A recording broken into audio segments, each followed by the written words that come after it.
So in this video, we are going to go through question 3.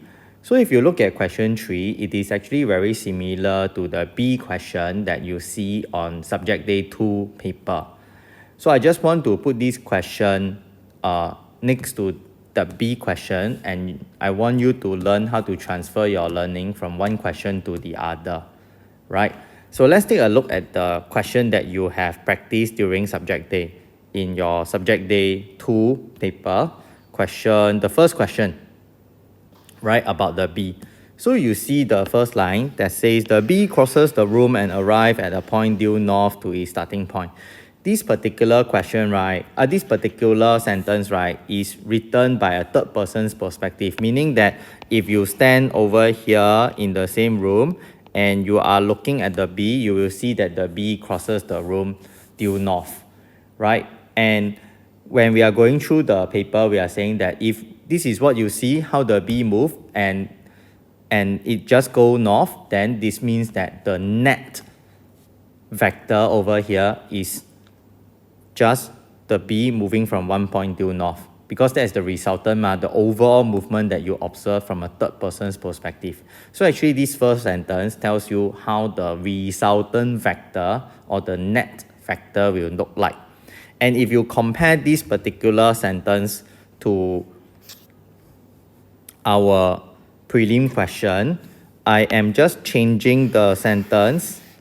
Instead of the bee, I change it to a drone, and it is crossing the field, arrive at a point due north. So actually this particular sentence is telling you the net or the resultant vector's direction, similar to the B question. Right, next, if you go back to the B question, it says what? The bee will travel with a speed v in still air. This is telling you the vector that is given by the bee. That means if you are riding on the bee, you will see that the bee is moving at a vector v in still air, meaning that no other factors affecting it, it's just the bee. So similarly, over here in our test question, we also tell you that the drone has a speed of 0.8 in still air. So this particular one tells you the drone vector. So for this drone vector, we only know its magnitude is 0.8 meter per second, but we have no idea on its direction. And it is the same for the B question. You can also see that the vector B, we only know that the magnitude is V, but we have no idea on its direction. So in a certain sense, this B question is harder than the prelim question because I didn't even tell you the magnitude of the B vector. Next, we look at the third sentence. Now we have an external factor that says that the fan is blowing from east to west. So this tells you the wind vector. And you can see in the prelim question, we also similarly have wind blowing at an angle, right? So this is the wind vector, right? So for the wind vector, we do not know the magnitude. We don't know how the speed is like, but we know the direction.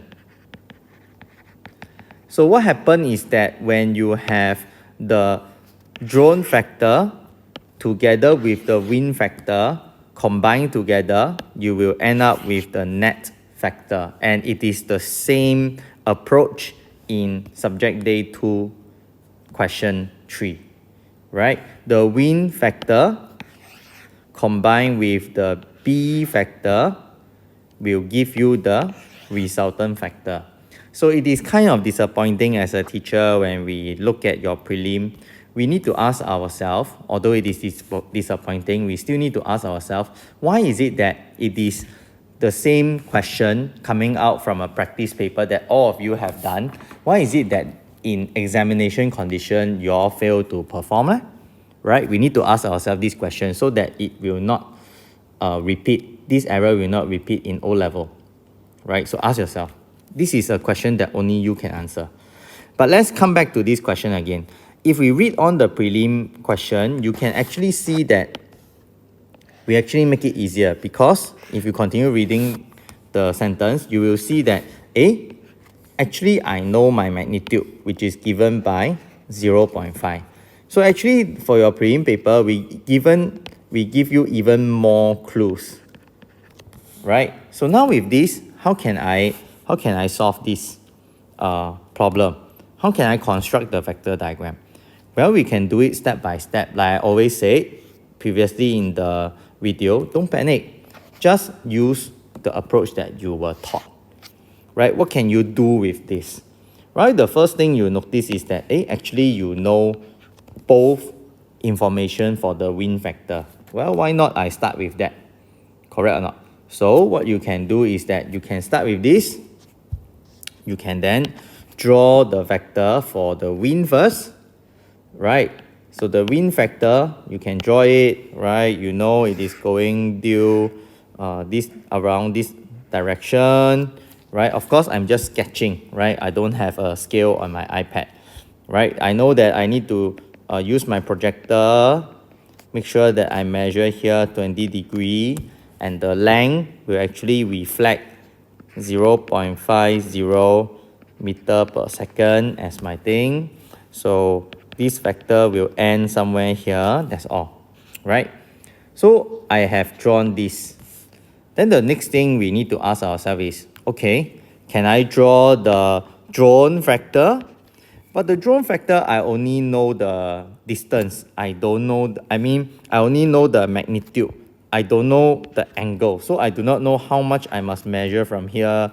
And all I know is how long I need to draw it. So how about the net vector? Can I use this as my approach? Well, the net vector is quite interesting. We do not know its magnitude,